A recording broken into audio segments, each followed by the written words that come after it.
Hey everybody, welcome back. Frank here from Learning and Technology. What I want to talk about in this video is I want to talk specifically to teachers who haven't had an opportunity to set up a classroom in Microsoft Teams. And what I'm going to do is I'm going to show you how to just go right into Teams, set up your first classroom. It's super easy and you can get a lot of value for your students really quickly. I think a lot of times when we see a product like Microsoft Teams that has a lot of options and a lot of things we can do with it, we get a little bit intimidated by it. I just want to show you the basics. I want to show you how to get teams. I want to show you how to put some students into those teams. I want to show you how to post a chat so that you can communicate with your students. I want to show you how to have a meeting with your students or run a classroom lecture with your students. And I want to talk a little bit about some of the features that are maybe most useful right out of the gate. In future videos, I'm going to talk about some of the features in more depth and talk about how to really maximize their value. And then I also want to talk to you a little bit later on about things like how do we organize our classroom around the fact that we're teaching remotely. But for this video, it's all about a technology, Microsoft Teams, and it's all about getting your first class started up and running in mere minutes. It's really easy, really quick, and I'll show you how. If for any reason you don't understand something that I did in this video, just comment below. I'll make sure that I get the right information to you and that you can learn how to use this wonderful tool so that we can continue teaching our students no matter where they are. I'm also going to do a video that's aimed at the K-12 teaching market, and I'm going to do another video that's aimed at the post-secondary market. But no matter whether you are K-12 or post-secondary, this video is your starting point, getting Teams and getting your first class going. So let's go take a look at Teams right now. So accessing Microsoft Teams is fairly straightforward. You just will go to a web browser, type in teams.microsoft.com, and that will take you to your landing page.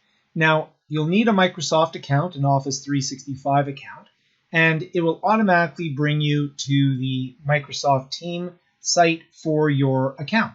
So I'm logged in using a business account right now, and you can see that I have very few teams here, just one that I created called Me, Myself, and I. And it'll give you the opportunity to get to some tutorials here. For now, what I'm going to do is I'm going to close the tutorial page, and you can see here I have a web-based team environment.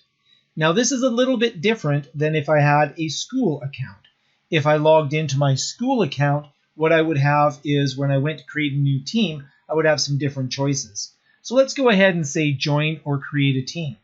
When I go join or create a team, you'll notice that I can create a team, or I can be given a code by someone who has already created a team. They can issue a code to me and I can join their team.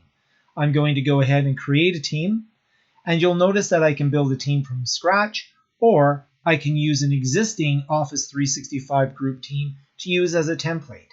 This works out very well in a business environment if, for example, I have projects that are very similar in terms of their structure.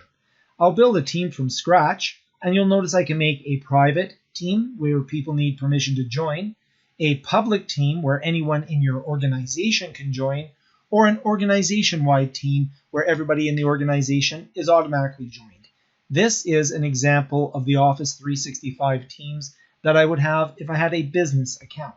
If I close this, I can go in and you'll notice that I have a menu bar down the side where I can look at activity on my teams. I can look at a chat window where I can chat with a group or with individuals. I can look at all of the teams that I have in my organization, calendar, and there are additional applications that I can install. The other thing that's very handy that I can do here is I can go at the very bottom here, I can download the desktop application. I highly recommend downloading the desktop application because I find it a little bit easier to work with. I'm going to close this browser window, and I'm going to open up the Microsoft Teams application. Now, when I open up Microsoft Teams, I'll just take a second to open it up. It's actually on a different screen, so I'll just drag it onto the screen that I'm recording. So, just one moment, bring it over here. So the Microsoft team that I have over here, not wanting to be too cooperative, one moment, is docking it to the side of the screen. So if I look here, you'll notice that I'm logged in with my credentials for my organization. This is the actual application itself, and you'll notice the same environment. The names of my teams, create a new team, join a team with a code, and the same menu bar that we have here. You'll notice here now at the bottom, though, I can download the mobile app. So you can download that through the App Store in the world of Apple, the Play Store in the world of Google, or you can click on here in order to get a QR code. Well, if you click on here, what it'll do is give you a QR code that you can use to download the Team application. So that's how I would open up Teams in a web browser, teams.microsoft.com. I showed you where I would go to download the application, and I showed you what it looks like when I load the application onto my desktop. Now what I'm going to do is I'm going to sign out of my organizational account, and I'm going to log in to my school. Okay, so I just logged out of my organizational account and I logged into my school account. Here you can see that we have a number of different teams that are in here. And again, I can look at activity and see the chat on all of the different teams that I'm a member of. The activity postings of all the different teams. I can go into chat where I can chat with individuals. I can see all the various teams. That's where I am right now. I can set assignments. I can look at the calendar. I can place calls. And I can add in any additional apps that I've added. And here's where I would go to find more apps. Notice there's no download button for the mobile, and there is no download because I'm running the application here as well. I'm going to go ahead here and join or create a team. In this case, I'm going to join a new team, and you'll notice that I can go in here and create a new team. Underneath the team here, I get different types of teams because of the fact that I'm on a school account. I can start a new class, a new professional learning community, which is an educator working group, a school administration, or some other, for example, study clubs, after school activities. Let's go ahead and start a class. When I start a class, I'll give the class a name. So I'm going to call this class Earth Sciences Demo Class. And I'm going to say this is a class that I'm creating for a demonstration. And I'll even say it's YouTube, so people know what this is about. Only people that I invite to this team will see this. So I'll go ahead and I can use an existing team as a template, but I'll say next. It now creates a team, and that is literally how easy it is for me to create a new class.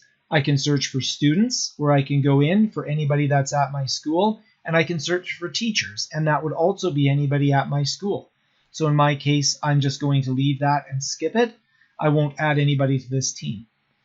You'll notice it creates a generic profile here, ES for Earth Sciences, posts. People can put posts in here. I can have a file area where I can upload files for my class. A class notebook. This is a OneNote notebook that can be used in order to distribute materials. And then I also have assignments, grades, and wikis that I can set up for the class. I can also click the plus button, which allows me to add a number of different applications. For example, I could put a Power BI dashboard, a YouTube repository, PowerPoints, all sorts of interesting things that I can put as separate applications in there. Let's go back to the main menu here with the posts. I don't really like this ES, right? Earth Sciences. We should have something a little bit more interesting there. So I'm going to change the team picture, and I can go in and you'll notice I have all these different options for tiles. If I scroll up to the top, I can even upload an image of my own. So if I click on upload, it'll give me a file browser window. Just have to click on that.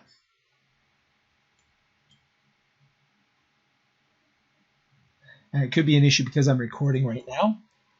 Let me just grab my browser. And so normally what will happen is I'll have the opportunity to go ahead and do an upload here. Right now that's not uploading, so I'm just going to grab underneath science, I'll grab this particular tile that I want to do just so I can demonstrate it. And that's just an issue with the recording software that I'm using. So if I go in here, you can see I can choose, well, there we go, we'll put a little deer on there, whatever I may wish to have on there. And I can go ahead and update that. And now you'll notice that the image changes. When I go in here, you can upload various class materials, assignments, and documents, and information about the class, rubrics, and such. You can go into the Files section, which will allow you to see the class materials will be in there as a folder. You notice you can upload, you can download. If I hit the ellipse here, I can add a different cloud storage account if we're using some other storage like that I want to access there. Class notebooks, I can go in and set up a class notebook. I'll do this quickly. So I'm going to set up a OneNote class notebook. There'll be a collaboration space where the teacher can edit the content and the student can edit the content. Everybody can work together here as a class. The content library, where the teacher can put the content in that area and the student can only view it. And then individual student notebooks where the teacher can go in, but only the student can see their own material. So this will go ahead and create this. In the students section, I'll have handouts, class notes, homework, and quizzes. I can add sections and customize it as I see fit. Now what I've done is I've created this environment, and when I invite students in, they'll automatically have an associated OneNote with their notebook for this particular class. That will also be connected. If I go in here, they'll be able to see the collaboration space and the content library. Again, this is where everybody can upload and work with content, and this here is where the teacher can put content. What you'll see is for each student that joins, they will end up initiating a section in here, which you as the teacher will be able to see. That can be very handy for keeping track of handouts and all those types of things. Back to post, this is where I can put in, say, something I want to say. Welcome to class. And that will now show as a post, the welcome to class. If I want to make this stand out a little bit more, by hitting the format, I can choose instead of a new conversation, I can click this and make it an announcement. Our class begins. And, lectures every day. So because even remotely. And one of the things I recommend sort of as a teaching environment is you want to have a regularly scheduled lecture series that you're going to be online with the students, talking with the students. But then what you want to be able to do is also be able to give them time to work on the assignments, maybe asynchronously. So we'll have synchronous meetings where we're together, and we can do that by initiating a meeting. And we'll have assignments that are due at a certain time, and they'll have time during the day to work on that. You can make this pretty, choose an illustration, or upload an image. So here we have a better example of uploading an image, and I'll just grab a background image from my computer here, drag it on there, and you can adjust it to where you want it to be. Maybe make it small. Well, I can't make it much smaller, but you get the idea. So you want to just choose your image so it looks nice. But anyways, we have some options in there. Okay, and then you can send that announcement, and that becomes part of the post for the, I'll just say hello, and that becomes part of the post for the class. Okay, so on the bottom here, we have the format. I just showed you that. We can attach a file. We have emojis. We can put a Giphy in there. We can put a sticker in there. We can start a video meeting. We can go and stream the content. We can go and put praise to a student, embed a YouTube video. In this case, I can do a tool called MindMeister. That's not there by default. I'll show you how I got that. And then we can go in and look at the weather. If I hit the ellipse, you'll notice that I can add applications in there. And if I go into more apps, there is a whole bunch of apps that I can put into my environment. So maybe I'm teaching programming, so I want to put a GitHub button in there so that we can actually utilize GitHub. I don't have it in the organization, but I can put anything that's available within my organization here and put that into the environment. So now we push this in here, right? So I have to set it up, but the idea is that you can put different applications in here. Actually, here's the GitHub repository. So if I go in there, I can search the repositories, so I sign in to use it. Okay, so there's an example of adding applications. All I wanted to show you in this video was a very, very quick kind of environment where I go through and show you what's happening. You can see here I can set my status to busy, available, whatever may be happening. You can see that one of my students is actually trying to get in touch with me right now, even though I'm listed as busy. That's one of the things that will happen when you're teaching remotely. If your students see that you're online, it is important to put your status as busy so that you're not showing as being available 24/7. I think that would be a little bit much. Okay, so that's how we would set up a basic environment. I'll do some more videos on how to use all of these elements at the bottom, how to take advantage of things like the class notebooks, and how to navigate a little bit more. But that is literally how you can set up a class in just a few minutes.